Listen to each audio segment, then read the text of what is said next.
Hai teman-teman, perkenalkan nama saya Selvia Novriani, NIM Panel 7539018033 kelas 2A. Nah, di sini saya akan mempresentasikan materi fitokimia, yaitu yang pertama persiapan sampel, yang kedua maserasi, yang ketiga soklatasi, yang keempat kristalisasi, yang kelima rekristalisasi, dan yang keenam identifikasi senyawa. Nah, sebelum kita masuk mengenai persiapan sampel, terlebih dahulu kita mengetahui apa itu simplisia. Simplisia adalah bahan alamiah yang digunakan sebagai obat yang belum mengalami pengolahan apapun juga dan kecuali dikatakan lain, berupa bahan yang telah dikeringkan. Simplisia dibedakan menjadi simplisia nabati, simplisia hewani, dan simplisia pelikan atau mineral. Nah, itu adalah pengertian simplisia dan pembagian simplisia. Sekarang kita masuk pada persiapan sampel. 1. Persiapan sampel. Ada beberapa tahap penting dalam proses persiapan sampel sampai menjadi simplisia, yaitu 1. Panen atau pengambilan sampel, yang kedua sortasi basah, yang ketiga pencucian, perajangan, yang kelima pengeringan, yang keenam sortasi kering, ketujuh pengepakan. 1. Panen. Tahap awal pengambilan sampel merupakan tahap yang paling penting dikarenakan kesalahan awal dalam pengambilan dapat merusak sampel ataupun kandungan di dalamnya yang dapat menyebabkan pengerjaan pada tahap-tahap selanjutnya menjadi percuma. Dalam pengambilan bahan alam diperlukan sebuah cara yang khusus karena sampel yang akan diambil memiliki sifat yang berbeda dengan sampel yang lainnya. Begitu pula mengenai waktu pengambilannya dan alat yang digunakan pada saat pengambilan serta cara pengolahannya serta masa pengumpulan atau panen telah dilakukan. Cara pengambilan sampel yaitu 1. Akar atau radix. Diambil bagian yang berada di bawah tanah, yang kedua batang atau kaulis, diambil mulai dari cabang pertama sampai leher akar dipotong dengan panjang dan diameter tertentu. 3. Kulit batang atau klika atau korteks, diambil dari batang utama dan cabang, dikelupas dengan ukuran panjang dan lebar tertentu dan tidak mengambilnya dengan satu lingkaran penuh pada batang. Yang keempat, kayu atau lignum, diambil dari cabang atau batang, kulit dikelupas dan dipotong-potong kecil. Yang kelima, daun atau folium, diambil daun tua atau bukan daun kuning, daun kelima dari pucuk, daun dipetik satu persatu secara manual. Yang keenam, bunga atau flos, dapat berupa kucup, bunga mekar atau mahkota bunga atau daun bunga dipetik langsung dengan tangan. Rimpang atau rizoma, diambil dan dibersihkan dari bulu-bulu akar, kemudian dipotong melintang dengan ketebalan tertentu dipanen pada saat daun meluruh atau layu. Buah atau fruktus, dapat berupa buah matang, buah muda dipetik dengan tangan. Biji atau semen, buah dikupas dan biji dikumpulkan dan dibersihkan diambil dari buah yang masak. Herba adalah bagian tanaman yang berada di atas tanah, kecuali dinyatakan lain diambil dan dibersihkan.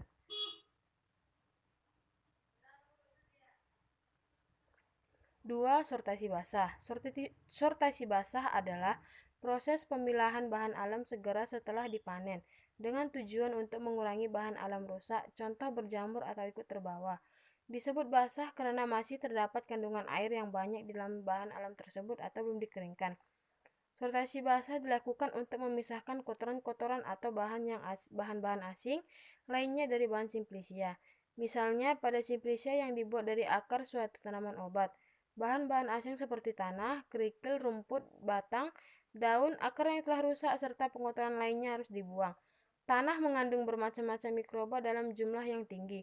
Oleh karena itu, pembersihan simplisia dari tanah yang terikut dapat mengurangi jumlah mikroba awal.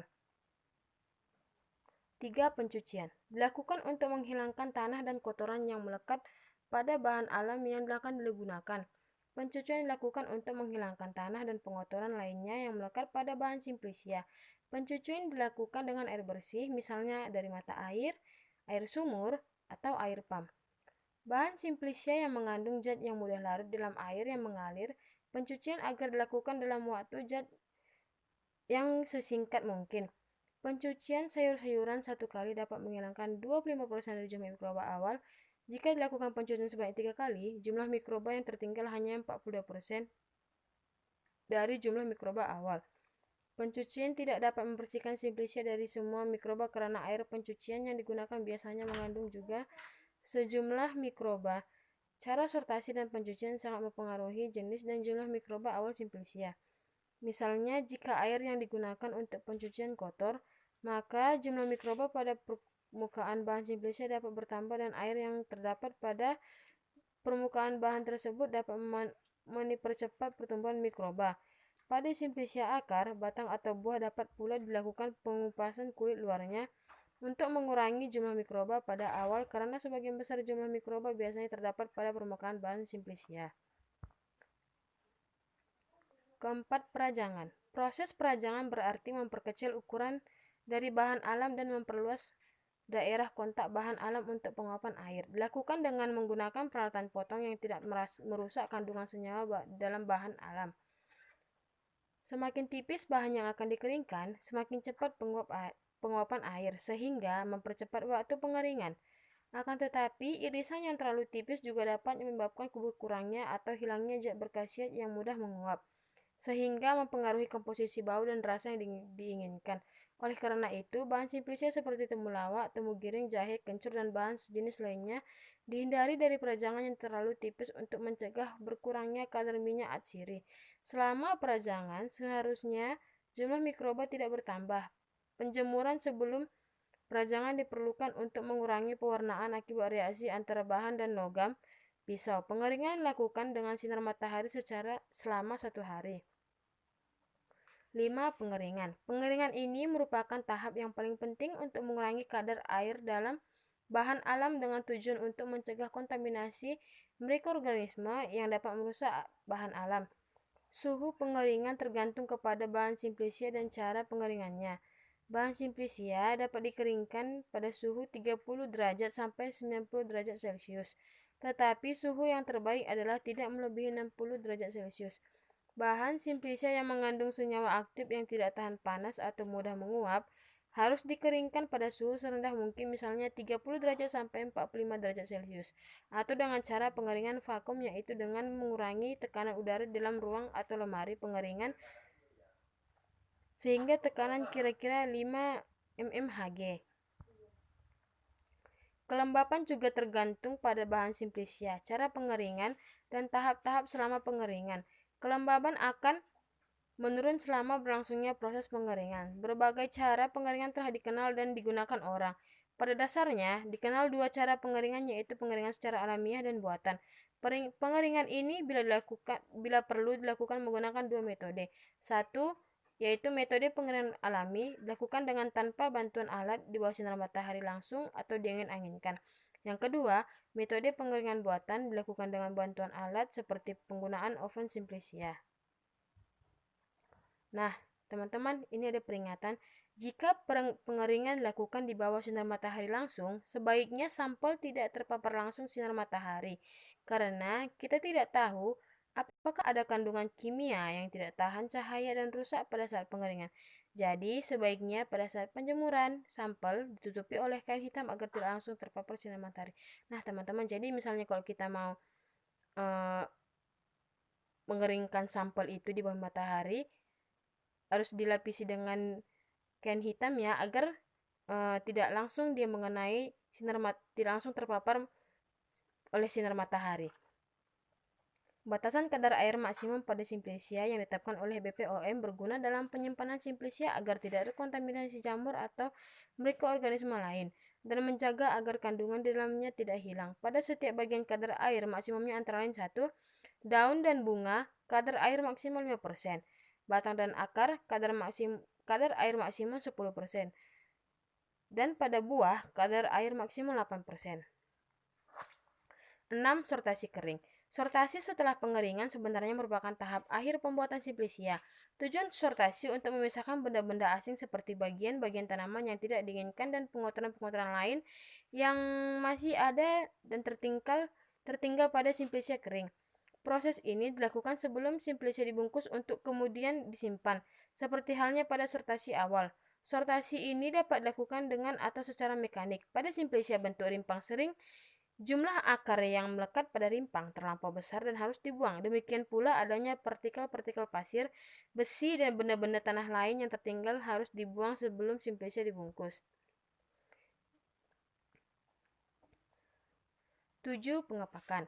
Pengepakan simplicia dilakukan di Simplicia yang kedap udara, karena walaupun Simplicia sudah dalam kondisi kering, kontaminasi mikroorganisme tetap dapat menjadi bahaya bila penyimpanan tidak dilakukan dengan baik dan benar.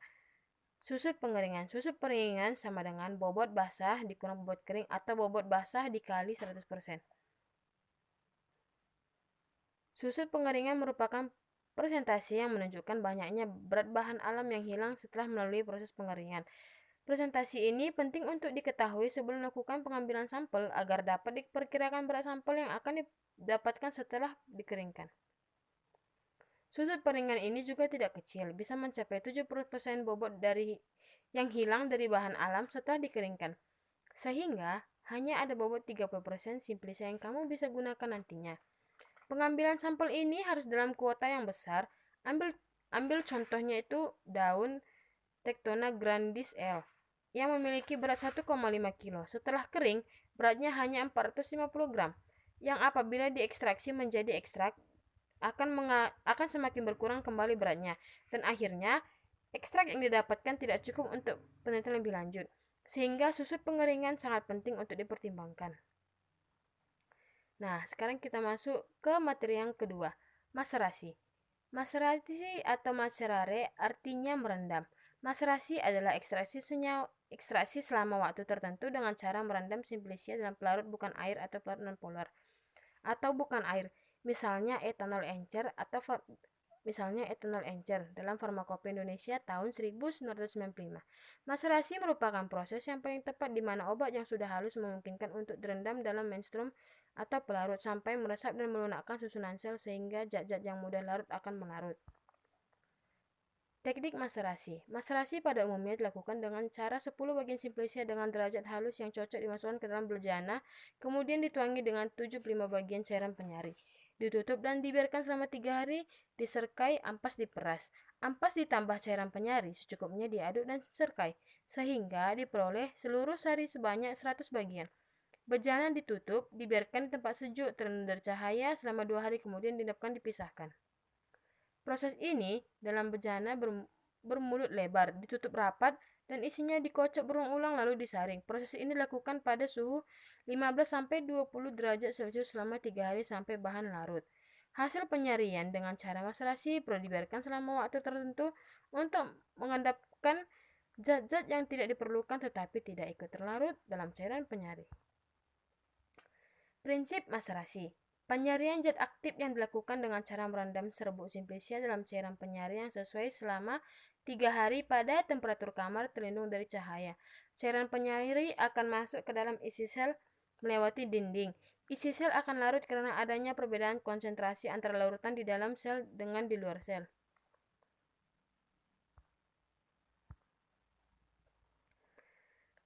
Larutan yang konsentrasinya tinggi akan terdesak keluar sel dan diganti oleh cairan penyari dengan konsentrasi rendah atau proses difusi. Peristiwa tersebut berulang sampai terjadi keseimbangan konsentrasi antara larutan di luar sel dan dalam sel. Selama proses maserasi, lakukan pengadukan dan penggantian cairan penyari setiap hari. Endapan yang diperoleh dipisahkan dan filtratnya dipekatkan. Tujuan pengadukan. Tujuan dari pengadukan yaitu untuk meratakan konsentrasi larutan di luar butir serbuk Simplicia sehingga dengan pengadukan tersebut tetap terjaga adanya perbedaan konsentrasi sekecil-kecilnya larutan di dalam sel dengan larutan di luar sel. Mainstream yang digunakan yaitu pada umumnya mainstream atau cairan penyari yang digunakan dapat berupa pelarut polar maupun non-polar sesuai bahan yang digunakan. Pelarut dalam maserasi. Farmakopeia Indonesia menetapkan bahwa sebagai cairan penyari adalah air, etanol, etanol air, atau ether. Etanol dipertimbangkan sebagai penyari karena lebih selektif. Kapang dan mikroorganisme sulit tumbuh dalam etanol 20%. Ke atas tidak beracun, netral, absorpsinya baik. Etanol dapat bercampur dengan air pada segala perbandingan dan panas yang diperlukan untuk pemengangkatan lebih sedikit. Etanol dapat melarutkan alkaloid basah, minyak menguap, glikosida, kurkumin, kumarin, antrakinon, flavonoid, steroid, damar, dan klorofil, lemak malam, tanin, dan saponin hanya sedikit larut. Dengan demikian, zat pengganggu yang terlarut hanya terbatas. Untuk meningkatkan penyarian biasanya menggunakan campuran etanol dan air. Perbandingan jumlah etanol dan air tergantung pada bahan yang disari. Persyaratan bejana maserasi. Bejana maserasi yaitu 1. Bejana yang biasa digunakan dalam maserasi adalah wadah seperti botol silinder, wadah bermulut lebar atau sebagainya yang dapat ditutup dengan rapat. Selanjutnya, bejana tersebut disimpan pada suhu kamar terhindar cahaya langsung. Kelebihan dan kekurangan dari maserasi yaitu 1. Kelebihannya yaitu 1. Alat yang dipakai sederhana, hanya dibutuhkan bejana perendam. 2. Biaya operasionalnya relatif murah. 3. Tanpa pemanasan. Yang keempat, baik digunakan pada industri OT skala kecil. Kekurangan 1. Proses penyaringannya tidak sempurna, karena zat aktif hanya mampu terekstraksi sebesar 50% saja. Prosesnya lama, butuh waktu beberapa hari. 3. Perlu penyari yang banyak. Nah, sekarang kita masuk pada materi yang ketiga, yaitu sokletasi. Sokletasi adalah suatu metode atau proses pemisahan suatu komponen yang terdapat dalam zat padat dengan cara penyaringan berulang-ulang dengan menggunakan pelarut tertentu, sehingga semua komponen yang diinginkan akan terisolasi. Ekstraksi dengan cara pemanasan secara kontinu atau terus-menerus sehingga cairan yang berada pada alat soklet tidak berwarna lagi. Alat yang digunakan yaitu 1. Pendingin bola, 2. Alat soklet, yang ketiga labu destilasi, yang keempat pemanas. Cara kerja soklet. 1. Bahan yang akan diekstraksi dibungkus dalam kantong ekstraksi atau kertas karbon dan sebagainya dan diletakkan pada alat soklet. 2. Alat soklet ini terletak antara labu suling dan pendingin bola atau aliran balik dan dihubungkan melalui pipa pipet. Yang ketiga, labu berisi bahan pelarut yang menguap dan mencapai ke dalam pendingin aliran balik melalui pipa pipet dan berkondensasi di dalamnya. Kemudian menetes kembali ke atas bahan yang berada pada alat soklet, lalu mengekstraksi kembali bahan yang dibungkus dalam kantong. Keempat, larutan berkumpul dalam wadah gelas dan setelah mencapai tinggi maksimal secara otomatis ditarik ke dalam labu. Dengan demikian, zat yang terekstraksi tertimbun melalui penguapan yang kontinu. Nah, teman-teman, ini ada gambar dari alat soklet. Diperhatikan ya. Keuntungan dan kerugian ekstraksi metode sokletasi. 1. Keuntungannya yaitu membutuhkan pelarut sangat sedikit. Yang kedua, sangat aktif, dapat tersaring sempurna. Yang ketiga, dapat digunakan dalam laboratorium penelitian. Kerugiannya yaitu 1. Membutuhkan waktu yang lama. Yang kedua, membutuhkan banyak energi, listrik, dan gas. Yang ketiga, tidak dapat dilakukan terhadap simplifikasi yang pekat terhadap panas. Nah, teman-teman, jadi di sokletasi ini dia itu setiap jamnya itu harus kita teliti, harus kita perhatikan. Dan pada saat pergantian air, kita catat tuh pada jam keberapa dan menit keberapa airnya itu akan berganti. Pelarut yang digunakan yaitu lebih berat dari air atau kloroform, lebih ringan dari air atau ether. Nah, sekarang kita masuk pada materi yang keempat, kristalisasi. Kristalisasi adalah suatu proses pembentukan bahan padat dari pengendapan larutan, campuran yang meleleh atau melt, atau pengendapan langsung dari gas atau lebih jarang. Kristalisasi juga merupakan teknik pemisahan kimia antara bahan padat cair di mana terjadi perpindahan massa atau mass transfer dari suatu zat terlarut atau solut dari cairan atau larutan ke fase kristal padat. Pemisahan dengan teknik kristalisasi didasari atas pelepasan pelarut dari zat terlarutnya dalam sebuah campuran homogen sehingga terbentuk kristal dari zat terlarutnya. Proses ini adalah salah satu teknik pemisahan padat cair yang sangat penting dalam industri karena dapat menghasilkan kemurnian produk hingga 100%. Mekanisme pembentukan kristal. 1. Pembentukan inti. Inti kristal adalah partikel-partikel kecil bahkan sangat kecil yang dapat berbentuk dengan cara memperkecil kristal yang ada dalam alat kristalisasi atau dengan menambahkan benih kristal ke dalam larutan lewat jenuh. Yang kedua, pertumbuhan inti. Pertumbuhan kristal merupakan gabungan dari dua proses yaitu 1. Transportasi molekul-molekul atau ion-ion dari bahan yang akan dikristalisasikan dalam larutan ke permukaan kristal dengan cara difusi. Proses ini berlangsung semakin cepat jika derajat lewat jenuh dalam larutan semakin besar. Penemuan molekul-molekul atau ion-ion ada pada kisi kristal. Semakin luas total permukaan kristal, semakin banyak bahan yang ditempatkan pada sisi kristal persatuan waktu. Syarat-syarat kristalisasi. 1. Larutan harus jenuh. Larutan yang mengandung jumlah zat terlarut berlebihan pada suhu tertentu, sehingga kelebihan itu tidak melarut lagi. Kedua, jenuh berarti larut telah seimbang dengan zat larut, artinya konsentrasinya telah maksimal kalau larutan jenuh suatu zat padat didinginkan perlahan-lahan. 2. Larutan harus homogen. Partikel-partikel yang sangat kecil tetap tersebar merata biarpun didiamkan dalam waktu lama. 3. Adanya perubahan suhu. Penurunan suhu secara drastis atau kenaikan suhu secara drastis tergantung dari bentuk kristal yang diinginkan.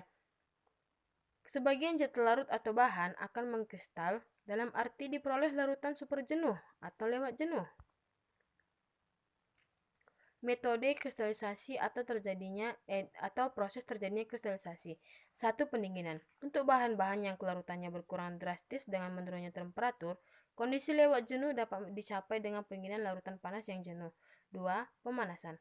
Untuk bahan-bahan yang larutannya berkurang sedikit dengan menurunnya suhu, kondisi lewat jenuh dapat dicapai dengan penguapan sebagian pelarut. 3. Pemanasan dan pendinginan. Metode ini merupakan gabungan dari dua metode di atas. Larutan panas yang jenuh dialirkan ke dalam sebuah ruangan yang divakumkan. Sebagian pelarut menguap, panaskan penguapan diambil dari larutan itu sendiri, sehingga larutan menjadi dingin dan lewat jenuh. Metode ini disebut kristalisasi vakum. Yang keempat, penambahan bahan atau zat lain. Untuk pemisahan bahan organik dari larutan seringkali tambahkan suatu garam. Garam ini larut lebih baik daripada bahan padat yang diinginkan sehingga terjadi desakan dan membuat bahan padat menjadi terkristalisasi. Contohnya 1. Menarik zat alkaloid atau basa dengan penambahan garam alkaloid, misalnya stricin nitrat. Faktor-faktor yang harus diperhatikan. 1. Dalam keadaan cair, atom-atom tidak memiliki susunan teratur dan selalu mudah bergerak. Yang kedua, dengan temperatur relatif lebih tinggi, maka akan memiliki energi yang cukup untuk lebih mudah bergerak. Turunnya temperatur maka energi atom akan semakin rendah, maka atom makin sulit bergerak dan mulai mengatur kedudukannya. Relatif terhadap atom lain, saat ini mulai membentuk inti kristal pada tempat yang relatif lebih tinggi. Inti akan menjadi pusat kristalisasi. Dengan makin turun temperatur, makin banyak atom yang ikut bergabung dengan inti yang sudah ada atau membentuk inti baru. Contoh kristalisasi dalam kehidupan sehari-hari adalah 1. Pembuatan garam dapur dari air laut. Yang kedua, pembuatan gula putih dari tebu. Langkah-langkah kristalisasi. 1. Larutan sampel zat padat dilarutkan dalam larut panas. Yang kedua, bubuhkan sedikit norit. Yang ketiga, larutan tersebut dijenuhkan kembali. Keempat, kembali dengan pemanas air. Yang kelima, dinginkan larutan tersebut hingga es mencair. Yang keenam, saring kristal tersebut. Nah, sekarang teman-teman kita masuk pada yang kelima, pemurnian atau rekristalisasi. Rekristalisasi adalah teknik pemurnian yang didasarkan pada perbedaan kelarutannya dalam keadaan panas atau dingin dalam suatu pelarut. Prinsip pembentukan rekristalisasi kembali dilakukan dengan pendinginan larutan hingga tercapai keadaan di atas jenuh. Jadi, rekristalisasi meliputi tahap awal yaitu melarutkan senyawa yang akan dimurnikan dalam sedikit mungkin pelarut atau campuran pelarut dalam keadaan panas atau bahkan sampai suhu mendidih sehingga diperoleh larutan jernih. Tahap selanjutnya adalah mendinginkan. Larutan yang akan didapatkan menyebabkan terbentuknya kristal yang kemudian dipisahkan melalui penyaringan. Pemurnian padatan dengan kristalisasi didapatkan pada perbedaan dalam kelarutannya dalam pelarut tertentu atau dalam campuran pelarut. Dalam bentuk sederhana, proses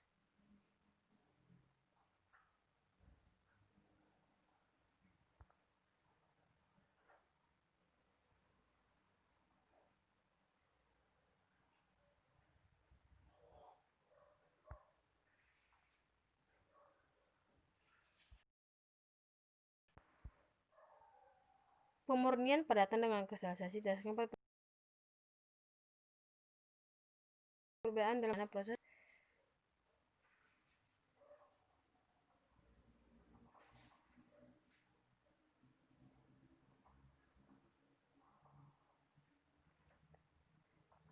Pemurnian padatan dengan kristalisasi didasarkan pada perbedaan dalam kelarutannya dalam pelarut tertentu atau dalam campuran pelarut. Dalam bentuk sederhana, proses kristalisasi meliputi: 1. Melarutkan zat tak murni dalam pelarut tertentu pada titik leleh. Yang kedua, menyaring larutan panas dari partikel bahan tak terlarut. Yang ketiga, menyaring larutan panas dari partikel bahan tak terlarut. 4. Memisahkan kristal dari larutan supernatan. Hasil sesudah pengeringan ditentukan kemurniannya dengan: 1. Penentuan titik leleh, kedua metode spektroskopi, yang ketiga kromatografi lapis tipis. Bila belum murni, lakukan rekristalisasi dengan pelarut segar. Beberapa jenis pengotor yang sebelumnya bercampur dengan padatan sebelum rekristalisasi adalah: 1.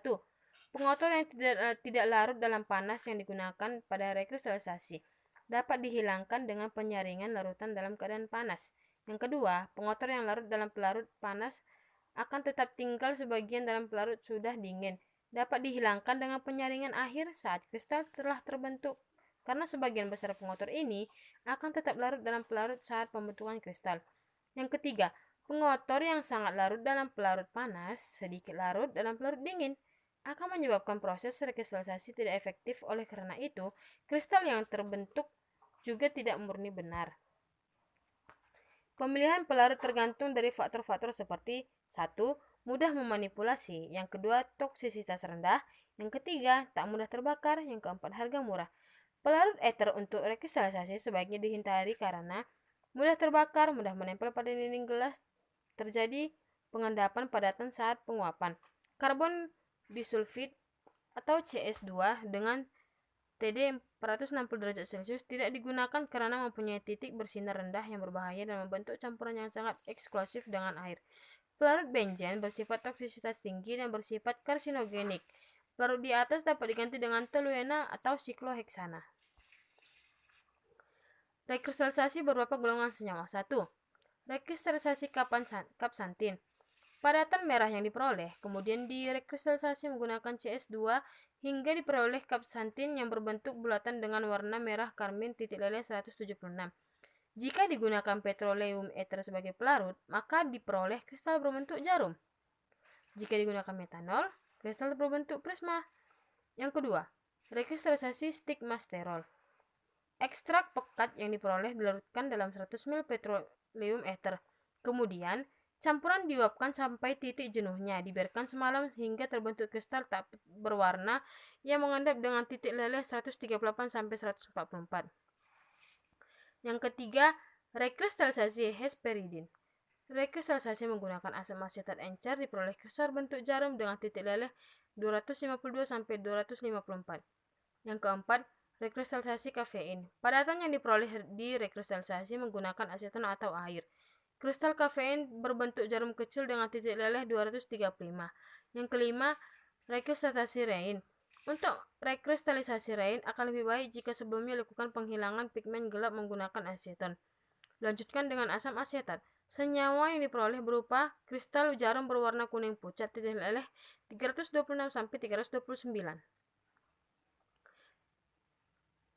Nah, sekarang kita masuk yang keenam, yang terakhir, metode identifikasi senyawa.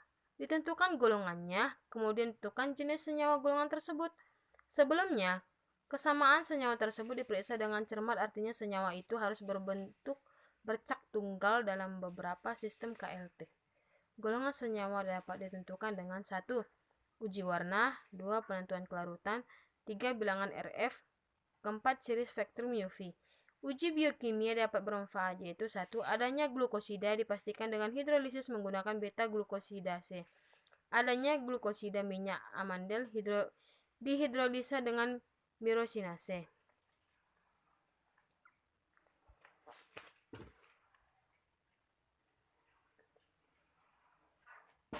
Identifikasi senyawa berdasarkan pengukuran sifatnya antara lain: 1. Titik leleh untuk senyawa padat, titik didih untuk cairan, putaran optik untuk senyawa optik aktif, nilai RF atau RRT pada kondisi baku. Identifikasi senyawa berdasarkan pengukuran sifatnya antara lain: 1. Titik leleh untuk senyawa padat, titik didih untuk cairan, putaran optik untuk senyawa optik aktif, nilai RF atau RRT pada kondisi baku untuk penentuan senyawa tumbuhan baru adalah berdasarkan pengukuran ciri spektrumnya, antara lain pengukuran spektrum UV, inframerah atau IM, resonansi magnet inti atau RMI, spektrum massa. Untuk identifikasi struktur senyawa baru, sebaiknya penguraian kimia atau mesintesis senyawa juga dengan cara kristalografi sinar X dapat dilakukan bila jumlahnya cukup untuk berbentuk kristal. 1. Spektroskopi UV dan spektrum tampak. Spektrum serapan kandungan tumbuhan dapat diukur dengan cara mengukur larutan sangat encer senyawa tumbuhan. Blanco, alat spektrofotometer yang merekam secara otomatis, diukur absorbansi atau keterserapan atau kerapatan optik pada panjang gelombang 200 sampai 700 maksimal dan minimal yang khas. Menggunakan kuvette sel khusus atau tempat mengukur diperlukan 1/10 volume tersebut. Pengukuran spektrum sangat penting pada identifikasi kandungan tumbuhan, yaitu 1. Memantau dari eluet kolom kromatografi suatu pemurnian yang golongan senyawa tertentu, misalnya poliasetilen. Pelarut yang banyak digunakan pada spektroskopi UV adalah etanol 95% karena banyak golongan senyawa yang dapat larut. Pelarut yang sering digunakan adalah 1. Air, 2. Metanol, 3. heksana, 4. eter minyak bumi, yang kelima eter. Pelarut yang dihindari adalah 1. Alkohol teknis karena mengandung benzena yang akan menyerap di daerah UV pendek. Kloroform dan piridine karena menyerap kuat di daerah 200 sampai 260, tapi sangat cocok untuk mengukur spektrum pigmen tumbuhan seperti karotenoid di daerah spektrum tampak. Spektroskopi inframerah atau IM. Senyawa tumbuhan dapat diukur dengan spektrofometri inframerah. Dapat merekam secara otomatis senyawa dalam bentuk larutan. Kloroform, karbon tetra klohidra 1-5%, bentuk gerusan dalam minyak nuyol, bentuk padat dicampur dengan kalium bromida. Pengukuran pada daerah spektrum inframerah di atas 1200 cm menunjukkan pita spektrum puncak yang disebabkan oleh frekuensi getaran kimia atau gugus fungsi dalam molekul di daerah di bawah 1200 cm yang disebabkan oleh getaran seluruh molekul.